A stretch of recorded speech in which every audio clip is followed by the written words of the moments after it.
Hi, I'm OG and this is Gigi. And this is Life Radically Redefined. On this journey called life, you will definitely encounter the unexpected. Sometimes you'll laugh, sometimes you'll cry, but in the end, if you have someone that will take your hand and walk through it with you, it makes everything better. You get to make all kinds of discoveries along the way. Some about yourself, some about others. We made some and we just want to share it with you. So we invite you to just listen, ask questions, make your own discoveries. Pour your coffee, tea, or whatever you prefer. Settle in and let's talk about dating, courting, marriage, and life. OG and Gigi, Life Radically Redefined. Welcome to today's episode, guys. We are doing a married couples panel, and today we have two couples with us, and I'm going to have them introduce themselves. Go ahead, starting from the end. Hi, everybody. My name is Elton Lewis with my lovely wife here, married almost 9 months. I'm Clarice Redding Lewis. And my name is Ryan Gunn. I'm here with my wife, Chelsea. We've been married 11 years, and she's enjoyed every single one of them. A little too much laughter there. We're getting the line. Well, welcome, guys. Welcome. This, like Gigi said, this is our first married couple Panel. Right, so we did a single men's panel, we did a single women's panel, and one of the things that we found just kind of in talking to people, everyone wants that lifelong love, that person that they're going to be with forever, their person. And I think there's a lot of myths associated with marriage, yes. And but there's so much beauty in it as well. So we want to talk about kind of all of that. So we've got questions.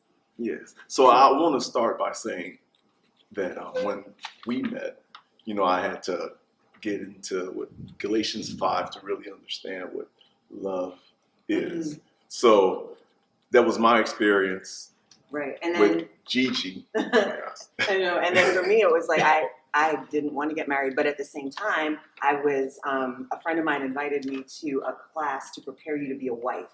Right, so it was a group of women doing a Bible study to prepare to be wives, and I was just like, I will come, but I do not know why.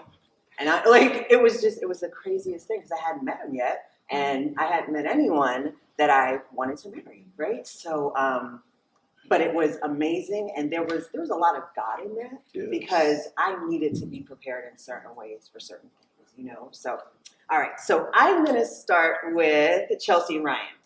How did you guys meet? You want to go or me? So we met at a Bible study, and I was helping lead a singles Bible study, and the old man showed up. I'm plus 9 years on her, and she was leading it, and one time it was my birthday, mm-hmm. And she brought in a birthday cake for me, and I said, "Oh, this young lady's trying to hit on me." But you can follow up there. My boyfriend and I baked it for him because we felt that. So I had no idea. I had no idea she even had a boyfriend at this point. I said, "Okay, well, the young one's hitting on me." Minor technicality. And yeah, exactly, yeah. And so at the end of the Bible study, there was a concert in Orlando, and we invited everyone in the group to go, and it was only me, Chelsea, and one other young lady in the group. Yeah. And what happened when we got to that concert? Well, Ryan just asked how my day went, and I shared it was a really hard day because I had to break off my relationship with my boyfriend. Yeah. And inside, I'm jumping up and down like, "Hey, this is a pretty good day to me." And I said, "Boyfriend? What do we mean boyfriend?" But I just played it cool. And that's sort of how we met. Yes. Awesome. I love that. All right, Clarice and Elton, how did you guys meet? Okay, so at the time I was serving on the board for an organization called New Leaders Council. So it is a leadership training organization just for young people looking to get to different fields of leadership in Palm Beach County. I was a board member. Elton had applied to be a fellow in our organization. Now, I had not officially met him yet, but I was reviewing applications and reading notes from the interviews. And I came across Elton's resume and the interview notes. And all the notes said things like, "Oh, he's a really nice guy. He's so kind. He's so sweet." But I was like, we don't need kind and sweet. So I took his application and I decided, we're at capacity. I don't think we have space for him. But one of my best friends at the time, her name is Janice, she's like, No, I met him. I really liked him. I'm putting his application back in the yes pile. And I was like, okay, whatever. We'll give him a chance. And then he came that first day when we started the training institute, and I met him. And he just, I don't know, like, they say in the gospel how John the Baptist just leapt in Elizabeth's womb when she met up with Mary and she was pregnant with Jesus. Something in my spirit leapt when I met Elton. Oh, I don't know how to describe That's it. impressive. I was like, I just really, just connected with him. So I was always giving him things to do, like take the trash out of the food and like bring the breakfast She in. did not. He actually did it without complaining every single time. Like, he was just such a servant, and I really admired that in him. So some months went by, because I was dating other people, and this guy stood me up for Easter, you guys. Like, this, She's going through the whole entire I story. know. She skipped past my part. Well, Elton's part was that we just developed like a really good like friendship. And so I had like a dinner at my house for Easter, and I had invited different friends, and I invited this guy I was dating at the time, made him this really cool like Batman Easter basket, and he didn't come. He didn't come. But Elton, at the last minute, came, and my family loved him, my friends loved him. And I was like, it's really nice. Like, he blends in well with them. And I had a friend there who was like, you know, this guy stood up. Why don't you guys date? Why don't y'all think about it? And we're like, I don't know. I don't think he likes me. I think we're just friends. But a couple weeks went by, and I had a game We're night. good there, babe. We Okay. got that. All right. We're good. Wait, but I have But- a question. Yeah. Did she give you the Batman Easter basket? The Batman Easter basket? No, No. she did not. But I didn't know anything about any Batman's Easter basket. But it's interesting because, you know, all of this is like, you know, unbeknownst to me. Me, I just walked into a nonprofit organization, this institute weekend, what we called it, and she sat next to me. We just struck a few minutes of conversation, and then it kind of built from other conversations. I got to know. It actually got my attention most when I knew she had a relationship with Christ. That those conversations were like, okay, this is one to be serious about. So, yeah, like she said, she was in relationships. You know, we were actually having conversations and about things that she was struggling with. But long story short, she had a friend that said, "What about y'all two?" Right there at the Easter event, like, what about y'all two? And then we both was like, nah, no. And then after a while, I just decided to ask her out. That's cool. Wow. Goodness. Yeah, our meeting stories. It's similar to that, yeah. Yeah. All We're not gonna get into it. We're interviewing. right, so okay. So JC and who's it? I'm sorry, OG. OG and What's that I. stand for, by the way? OG. Okay, so OG-san is what? It's Japanese, Japanese actually. for grandfather, so it's a term of endearment for grandfather, right? And I was like, "Oh, you're gonna be an OG," and he's like, "Well, what are you gonna be?" Because we always match, right? So there had to be some matching. So I'm Gigi, I love and that's what my granddaughter and my grandson, who can't talk yet, but when he starts speaking, he's gonna be calling me Gigi as well. So that's where the OG and Gigi. beautiful. Oh, yeah. So our meeting story. I knew his sister for a couple of years before I met him. Yeah, my sister and Gigi started Well, she had a business, and I would do some freelance they- stuff for her. yeah. Yeah, I was always writing something for someone, right? So she had an amazing. She would do resumes, curriculum vitae, and then she would also do business plans. So we worked together. Well, she had the during day. business. Come to find out, Tanya was who was doing all the writing work. But Stop sorry, it. Marie. Just Marie. tell it like it is.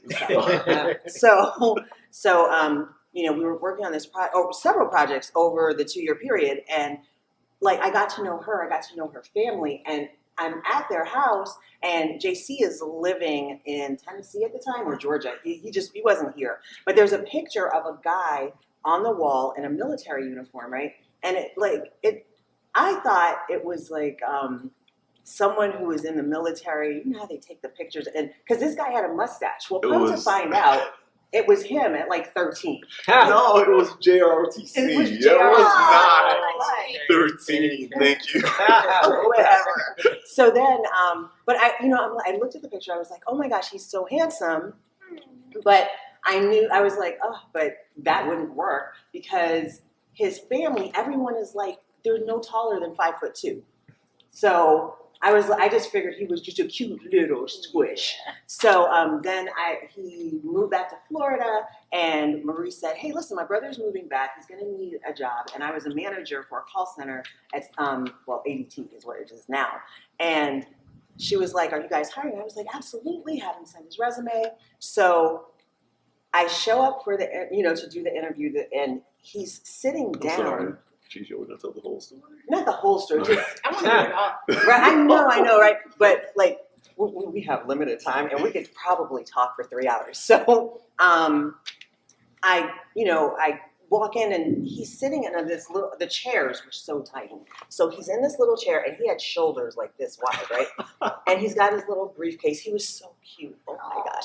And then I'm waiting, like when he stands up, I'm expecting him to stop at my nose, right? But he kept going. I was just like, whoa.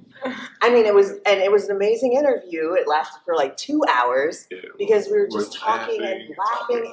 It was ridiculous. Yes. So, long story short, he's offered the job. He shows up on the day he's supposed to start work, and he keeps saying, I really have to talk to you. And I'm trying to pawn him on people. I'm like, you need to talk to the director first. She's going to do this orientation. Let me get these other people situated. So the director starts saying, no, he needs to talk to you now. And I'm like, what is happening? Is something on fire, right? So he said, I came in to tell you that I can't accept this position. I accepted a position somewhere else. He said, but I wanted to, I didn't want to do the disservice. I'm just telling you over the phone. And then he said, and I wanted to ask you out. Smooth operator. Right. No, but I wasn't. He was smooth. I wasn't smooth. I walked him to the door, and I was like, you have to ask your sister's permission. And that was, thankfully he did. And here we are. Yeah, because our first date, we were chaperones.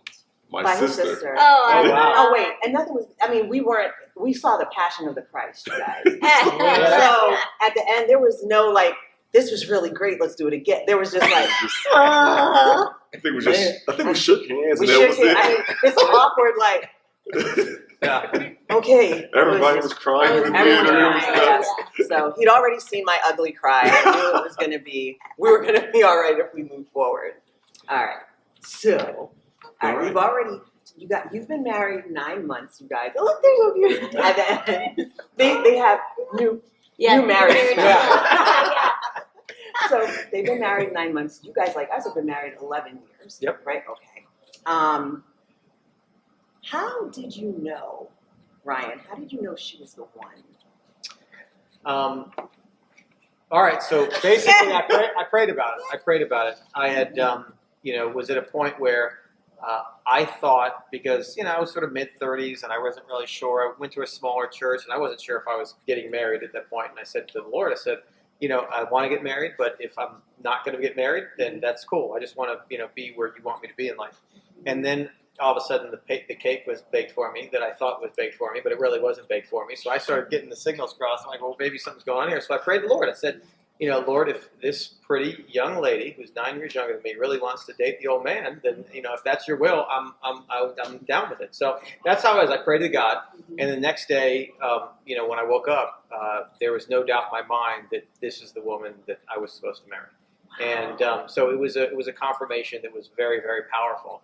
And, that's a very important part, because when you've been married a long time, you have your good times and you have your bad times. And so whenever you have your bad times, you always sort of remember, hey, am I where the Lord wants me? And you remember moments like that. You remember stories like that. I guess Chelsea could say the same thing too, where when it's tough for her, she can go back to the confirmation that God sort of gave her to say, this is the person you're supposed to be with. And this is the beautiful marriage that I want you guys to have, whether it's happy or sad, times of either. Wow. Okay. And Well, you know what? I'm going to kind of switch it a little bit. Elton, I know that culturally, I think that usually it's the women that think about marriage first. However, you personally, when did you think about getting? So, like, at what age? Yeah. Okay, what age did you start thinking? Marriage Okay, is marriage old. is a Yeah. So ironically, middle school. But, you know, I was about. So I don't know. It was a really good time, I guess. I was at a middle school where I had the opportunity to really get to know myself by staying after school, so trying out different clubs, things like that. So at one point, I started thinking to myself, not thinking about what I'm going to do in high school or in college or careers or anything. I just said, you know what? It's gonna be one wife, and it's gonna be two kids, and whatever I do, I want quality time at home and surrounded by neighbors that I visit, That's amazing. and then from there it was just from that then on it was more like there was actually moments where I had to make some decisions based on that. Ironically, Yeah, it is ironic because culturally, most guys right. think about career first, and I mean, because women, we are given like every fluffy dress, every crown, every bride magazine, right? And so we think about it sooner. But I'm going to ask you guys, first of all, how old were you when you first started thinking about marriage? And second of all, if you're married, give us a little bit of your story and how you knew that that person was the one. And we are going to take a commercial break. So we'll be back in 2 minutes, guys. Thank you.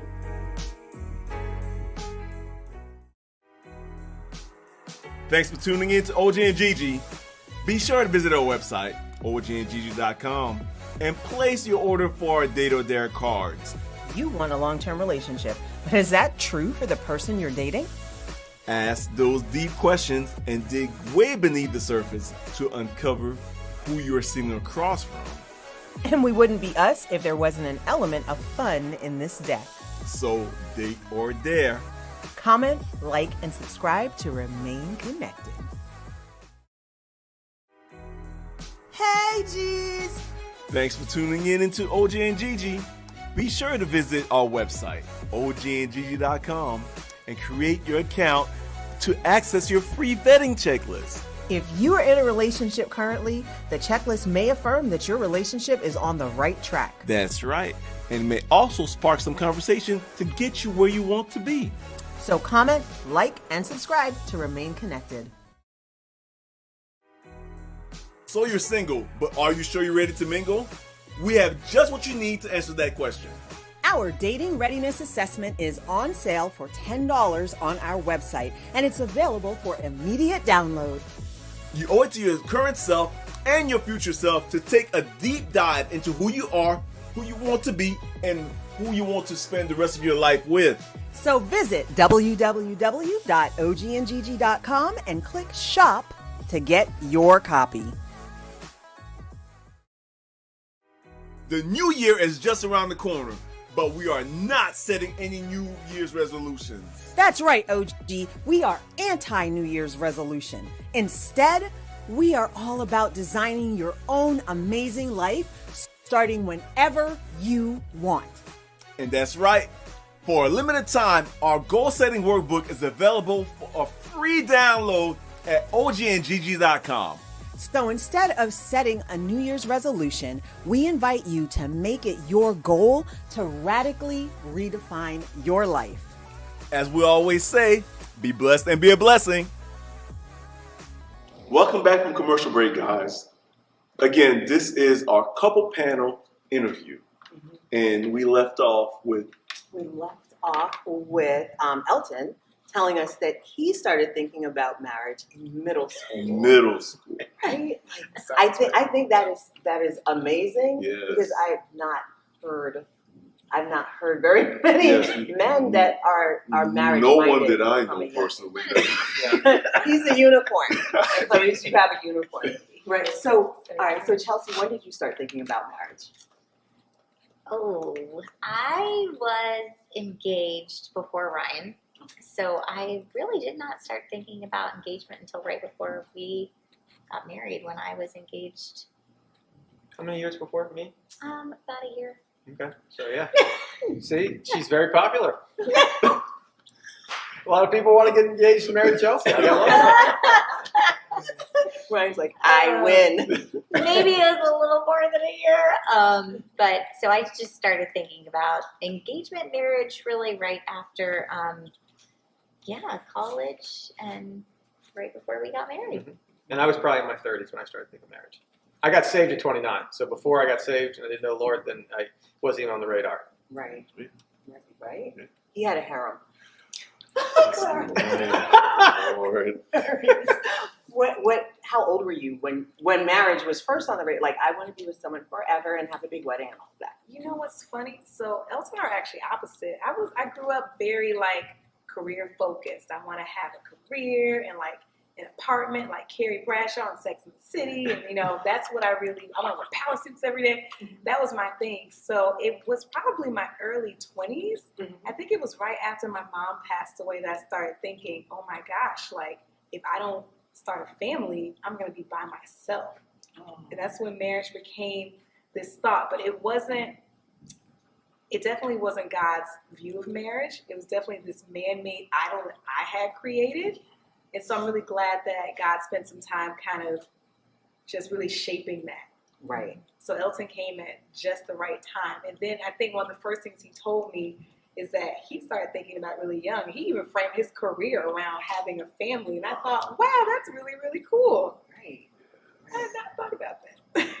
It's pretty amazing. I'm still looking at the unicorn like, wow. I think that's amazing. I, like you, Clarice, I didn't want to be married, like ever. I thought, okay, well, we can live together forever. Like, it's just a piece of paper. That was really my mentality. And I didn't have a lot of real positive marriage relationships to look to and say, okay, well, if they can have that, then it's a possibility. And, so it's a possibility for me. But I knew people who just, either in their word or in their actions just weren't very loyal to their spouse. You know what I mean? So it was always kind of heartbreaking for me to see that. And I was like, okay, I'm already having not so good relationships. What's the point in getting married?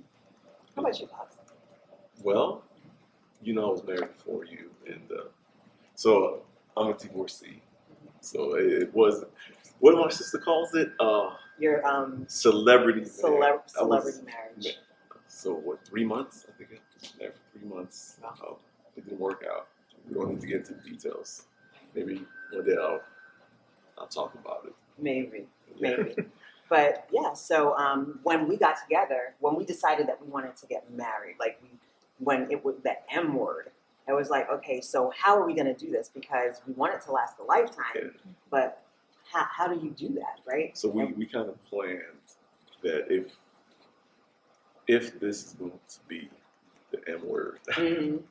that we need to decide that we have to make Intentional. sure. Yeah, then that's what Right, it was. and we have to be intentional about it. Yes. So JC was like, we need to do like marriage retreats. We need to do either 1 or 2 every year. Every year. And I was like, okay. And then in between that, we need to read books. So we need to be very intentional in showing up in our marriage, right? So I would look for the retreat and she would read the books. So even like this month, we're doing this whole like month of marriage affirmations. So every morning, we'll wake up, we'll say to each other, well, I vow to be present and available for our marriage every day. Today was actually like, I vow to be transparent and a safe place. And your safe space, right? And then I would say, I'll hold you to that. Yeah, I'll hold you to that. And then he repeats it to me, and I tell him that I hold him to that. Yes, because it's just like, sometimes you don't remember those vows that you made back in the day, right? But if you're making an intentional daily vow to one another, it just kind of, for us, it just cements our relationship. I mean, it did all started as well when we wanted to make sure that we have an example to lead for our children and our grandchildren, Right, so that they have a good example right. So they're not like us going, who do we look to? Yeah. You know what I mean? and not television. Right. Yeah. Oh my gosh.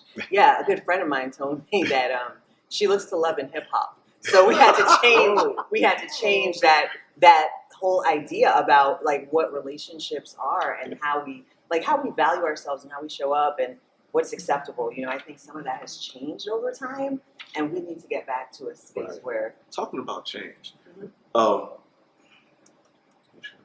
pick on. for you to pick up eeny, meeny, miny, moe. You've got the target. All right, Clarice, what did you believe marriage was, and what did you find out it was not? To be honest, I thought that marriage would be servitude. Like I had to be a slave to my husband and my children. And that's all it was. Like that was it. I didn't think about anything like partnership. I didn't think about, you know, a man laying his life down for his family. I couldn't connect that in my mind. So even now, I think in our marriage, I struggle with that sometimes. Like Elton will tell you, I want to be like this perfect wife all the time. I want to have dinner ready by 6 o'clock. And he gives me a lot of grace. He's like, you don't have to, you know, you don't have to put these expectations on yourself. Like, I can feed myself too. And I'm like, but you're not supposed to. So I've learned that it's supposed to be mutual love and respect. And I didn't know that could be like a thing. That thing. Yeah, you know, I think I go back to when we stated that was Jerry Maguire.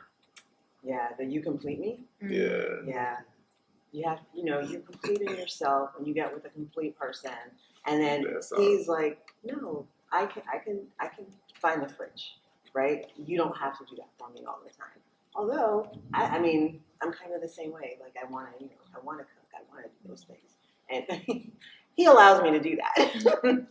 So I can eat. He's like, when's dinner? And Ryan and Chelsea, what did you expect? Wait, I'm sorry, Elton. What did you expect marriage to be? Right, yeah. What did you? What? Yeah, how's marriage different than what you expected? So what it isn't and what it is. Mm-hmm. So I had to learn that it isn't. I know what marriage is. I know what healthy marriage is. I know what it isn't. I know what manhood is. I know what womanhood is. It isn't. I know. What? Sorry, I'm making a list. There's a lot, right? I had a lot to learn. So, and what it is actually what you build within those conflicts. Mm-hmm. So, you know, those conflicts, what we learned from very wise people is those conflicts are there. If they haven't happened, then you just really postponed it, and we have to learn how we handle conflicts and how to handle conflicts. But let me be a little bit more how we do handle conflicts, how to set a bad example, and how to promise not to do that again. But Been there. Done that. that was one of the vows this week. Like, I vow to resolve our conflicts lovingly and respectfully. And like, if And I hold you to that. and if And in the I'll hold you. moment you're not able to do that, then you know, sometimes there's nothing wrong with saying, okay, let's shelf this conversation, right? And then we'll come back to it after we both had a chance to think and pray about it. Yes. Right. So how about you guys? How is marriage different than what you expected it to? You're the first. You go. All right. Marriage is, it has a lot of high highs, but it has a lot of low lows. And I think Chelsea and I, when we got married 11 years ago, we would not have envisioned the challenges being as difficult as they've been. But I also think it's shown us the chance of how no matter what you're going through, no matter how difficult, you can still go through it. We're in a country where the divorce rate is well known. It's 50%. 50%. Yeah. And that is in the church as well. Yeah. It's 50%. So, Yeah. none of those people who were at the altar saying I do even could have foreseen that happening. So Right. the point is that marriage really tests you. You see what you're made of when you're in marriage because it is easy to run away. And, even though Chelsea and I to this day, 11 years in, we struggle a lot of times, we still stick together and we still, are really dedicated to seeing it through and to working and to not giving up on each other. Right. So I thought Christian marriages were supposed to be perfect. Mhm. So Right? I had been engaged before to a non-Christian, so I thought, okay, Lord, I prayed for this husband. He's here, so we're gonna have a perfect marriage. And then we got married, and he is perfect, obviously, but You see that Geico commercial where the nose starts going? it's just me. So it's challenging. So it was like this grieving of expectations really destroyed for what I thought my whole entire life of a Christian marriage would look like when the challenges came. And I think in times Christian marriages can struggle more so than worldly marriages, and that's because God wants to refine us to make us more like Him, and we're held to such a higher standard. And she really said it there, because I'm talking. It's like refining. It's sanctifying. You're pushed in ways where I can honestly say, if I wasn't married to Chelsea, I wouldn't have grown in the ways that I've grown, because the conflict has forced me to get better at things that I would not have gotten better at if it wasn't for the conflict. So it's interesting where, it's like pruning in the Bible. Right. No one likes the thought of pruning, but pruning, being married could be a part of that. And there's also great times of marriage too. Right. But it's as Chelsea said, it's important for people who are thinking of getting married to go in realistically and understanding, you're going to have part of what your dream is, and then there's going to be part that you didn't see coming. Oh, wow. Absolutely. I want you to think about what you just said. What would be 3 things that you would want to advise someone that is thinking about getting married? I can say a couple, because I have worked with some young men, and one of the things I tell them is that I said, the first thing you need to do is I'm speaking to a Christian audience in this case, is that you really need to ask the Lord and say, Lord, if this is who you want, you need to, confirm it, or just, make it happen. And if it's not, you need to close the door. And you need to be able to give that to God in a way where, God, I'm totally in love with this person, but if this is who you want, take her or vice versa away. Right. And so that's the first thing, because when you go through the hard times later, you're going to need to look back and say, okay, God, this is not fun right now, but this is what you wanted, and therefore this is what, this is where I should be. Right. So I think that's a very important thing. I also think that, you need to be best friends, because, from a guy's standpoint, friendship's probably not what he's thinking the most when he's excited about his wedding day. But I would say, there's many wonderful things in marriage, but, a friendship is the majority of what takes place in marriage when you're happy in a marriage, okay? It's not the other things that guys think about that's going to keep them happy 24/7. And so I think friendship's very important, and I think that you really want to make sure your spouse is all in, because there's not many marriages out there that aren't going to hit a point at some time where they're like, you know what? I'm good. I don't need to be here anymore. And so you need to marry someone that, loves the Lord and is really committed, because, again, we talk 50%. Well, 50% of those people said, until death do us part. Until death do us And that's not how it went down. Right. Exactly. Right. So, yeah, I'm 100% right there with you. All right. Well, listen, unfortunately, we're going to have to stop right now because time is up For this for episode? this episode. So this is part 1. Oh my gosh. Episode, and Wow. we'll see you guys in a couple. In a couple weeks. So, all right. So we are going to stop here, like OG said, and in 2 weeks you'll be able to see the next part 2, with our married couples. Thank you for tuning in, As always, be blessed. and be a blessing.